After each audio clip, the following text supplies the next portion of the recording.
Hello and welcome. Today we're going to demystify a complex topic, the pathophysiology of dementia. What actually happens inside the brain when someone develops this condition? First, let's clarify.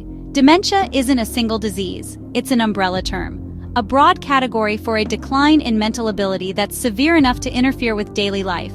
It's not just occasional forgetfulness, it's a persistent and progressive loss of cognitive function. At its core, the pathophysiology of dementia, or what goes wrong in the brain, involves the progressive death and dysfunction of nerve cells or neurons. These are the fundamental building blocks of our brain. When enough of them stop working correctly and eventually die, it leads to widespread brain damage and the symptoms we associate with dementia. Now, while the end result is often similar, the specific mechanisms, how those nerve cells get damaged, differ depending on the type of dementia. But for simplicity, we can categorize the two most common pathways into the protein problem and blood flow damage, also known as the vascular problem. Let's start with the protein problem, exemplified by the most common form of dementia, Alzheimer's disease. Alzheimer's is characterized by the toxic buildup of two specific misfolded proteins. The first is beta amyloid. Imagine our neurons trying to communicate across a gap called a synapse. Beta amyloid forms sticky clumps, which we call plaques, outside these neurons. These plaques are like traffic jams, disrupting the crucial cell-to-cell communication at the synapses, making it hard for messages to get through. The second problem protein is tau. Inside every neuron, there's a delicate internal transport system like a railway network that carries nutrients and vital materials.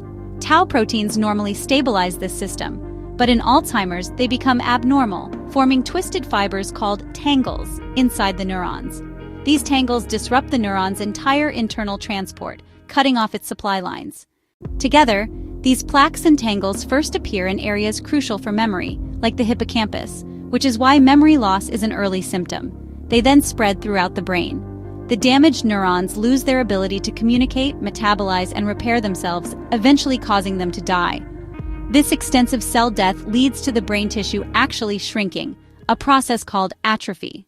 Other dementias also involve abnormal protein buildup. For instance, Lewy body dementia involves clumps of a protein called alpha-synuclein, forming what are known as Lewy bodies inside nerve cells. These affect areas responsible for motor control and visual processing. And frontotemporal dementia, or FTD, involves abnormal protein clumps, often including tau, specifically in the frontal and temporal lobes of the brain. This affects personality, behavior, and language before memory. So that's the protein problem. Now let's look at the second major pathway, the vascular problem, leading to vascular dementia. Vascular dementia is the second most common form, and it's fundamentally caused by damage to the blood vessels that supply our brain. This damage often stems from chronic conditions like uncontrolled high blood pressure and diabetes, which cause blood vessels to become narrow, hardened, and less flexible over time. It can also be caused by acute events like strokes, where a blood clot suddenly blocks a vessel, cutting off blood flow.